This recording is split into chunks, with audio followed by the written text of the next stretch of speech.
Class 5 विषय हिंदी व्याकरण पाठ 6 क्रिया और काल।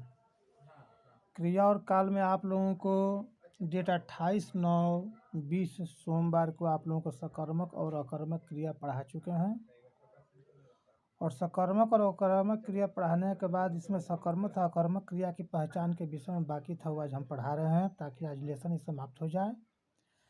तो सकर्मक और अकर्मक क्रिया को पहले बता चुके हैं कि सकर्मक क्रिया क्या है। तो जिस क्रिया में कर्ता के साथ साथ कर्म भी जुड़ा होता है उसे हम सकर्मक क्रिया कहते हैं, और जिस क्रिया में कर्म नहीं होता है उसे हम अकर्मक क्रिया कहते हैं। ये तो आप लोगों को पहले हम समझा चुके हैं। आज सकर्मक और अकर्मक क्रिया की पहचान कैसे होगी उसके विषय में समझ लीजिए कि सकर्मक क्रिया को पहचानने के लिए क्या, किसे अथवा किसको लगातार प्रश्न करके कर्म का पता लगाया जाता है। यदि उत्तर हाँ में मिलता है तो वह सकर्मक क्रिया होती है। जैसे सुकृत पुस्तक पढ़ता है, तो इस उदाहरण में प्रश्न किया जाए कि सुकृत क्या पढ़ता है, तो इसका उत्तर होगा पुस्तक माने कर्म कर रहा है। यहाँ हमने देखा कि प्रश्न करने के से कर्म के होने का ज्ञान प्रकट हो रहा है। तो ये सकर्मक क्रिया है। और अकर्मक क्रिया की पहचान के लिए क्रिया के साथ क्या, किसको आदि प्रश्न करने से यदि ठीक ठीक उत्तर हाँ में नहीं मिलता है तो उसे अकर्मक क्रिया कहेंगे। तो सामान्य क्रिया, इसका भेद भी कुछ है। जैसे सामान्य क्रिया, संयुक्त क्रिया, प्रेरणार्थक क्रिया। तो सामान्य क्रिया जब केवल एक ही क्रिया का प्रयोग होता है तो उसे सामान्य क्रिया कहते हैं। जैसे राकेश गया, उसने खाया, उसने पढ़ा, उसने देखा, सीता पुस्तक पढ़ा, सीता पुस्तक पढ़ी इत्यादि जो कुछ भी है। और संयुक्त क्रिया जब दो या दो से अधिक क्रियाएं एक साथ प्रयोग की जाती है तब वहाँ संयुक्त क्रिया होती है। जैसे बादल गरजने लगे, राधा सो चुकी। तो यहाँ गरजने और लगे, सोने और चुकी दो क्रियाएं एक साथ प्रयोग की गई है, इसलिए संयुक्त क्रियाएं हैं। इस तरह के सेंटेंस में हम संयुक्त क्रिया समझेंगे। और प्रेरणार्थक क्रिया जब कर्ता स्वयं कार्य करके किसी अन्य को उसे करने की प्रेरणा देता है, वहाँ प्रेरणार्थक क्रिया होती है। जैसे माँ बेटे से पत्र लिखवाती है, अध्यापक छात्रों से पाठ पढ़वा रहे हैं। तो इस उदाहरण से माँ और अध्यापक स्वयं कार्य न करके किसी और से वह कार्य कराते हैं। ये क्या है? प्रेरणार्थक क्रिया है।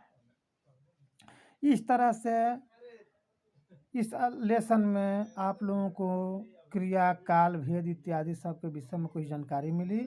और इसमें पेज नंबर 35 में देख सकते हैं कि संक्षेप में दिया गया है कि जिन शब्दों के द्वारा काम के करने या होने का बोध होता है वे शब्द क्रिया कहलाते हैं। क्रिया के मुख्य रूप से दो भेद हैं, सकर्मक क्रिया और अकर्मक क्रिया। सकर्मक क्रिया में कर्म विद्यमान रहता है, कभी कभी हम उसे बोलकर नहीं बताते। और अकर्मक क्रिया में कर्म का लोप हो जाता है, यानी वहाँ समाप्त हो जाता है, वहाँ रहता नहीं है। लोप माने समाप्त, अभाव।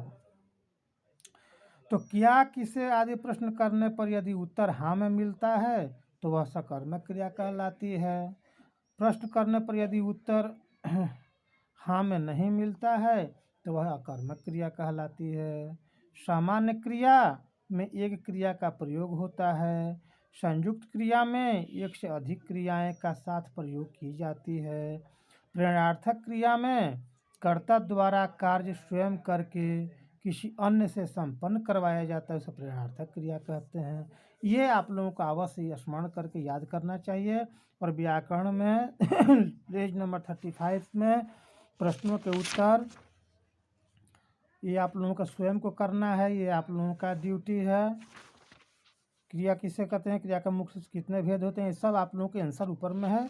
इसे फेयर की कॉपी में होमवर्क में लेकर के बनाइए और चित्र देख करके देख लीजिए क्रिया किस रूप में उसके समय और काल किसे कहते हैं? तो क्रिया के जिस रूप से उसके समय का बोध होता है उसे हम काल कहते हैं। काल 3 प्रकार के होते हैं, भूतकाल, वर्तमान काल, भविष्यत काल। तो भूतकाल क्या है? क्रिया के जिस रूप से बीते हुए समय में किसी कार्य के समाप्त हो जाने का बोध होता है उसे हम भूतकाल कहते हैं, जो बीत गया है। और वर्तमान में जो चल रहा है उसे हम वर्तमान काल कहते हैं। और भविष्यत काल में क्रिया के जिस रूप में आने वाले समय में किसी कार्य के करने या होने का बोध हो उसे हम भविष्यत काल कहते हैं। जैसे मैं कल बाज़ार जाऊंगा, छुट्टियों में हम शिमला जाएंगे, ये भविष्यत की बात है। उस समय फिर कैसे आएगी ये तो कोई जानता नहीं है। इस तरह से भूतकाल में है जो बीत चुका है। श्री कृष्ण ने कंस को मारा, राम ने पुस्तक पढ़ी, रमेश सो रहा था, ये भूतकाल था। थे तो ये भूतकाल हो गया। और रहा रही वर्तमान काल है, रवि पत्र लिख रहा है, मोनिका चित्र बना रही इत्यादि, ये सब क्या है? वर्तमान काल है। इस तरह से आप लोग इस लेसन को समाप्त करते हैं और इसे देख करके आप लोग इसका क्वेश्चन आंसर अवश्य बनाइए व्याकरण का और अभ्यास पुस्तिका में नोट करें। इसी का बस विराम करता हूँ। धन्यवाद। फिर अगले दिन पढ़ाएंगे।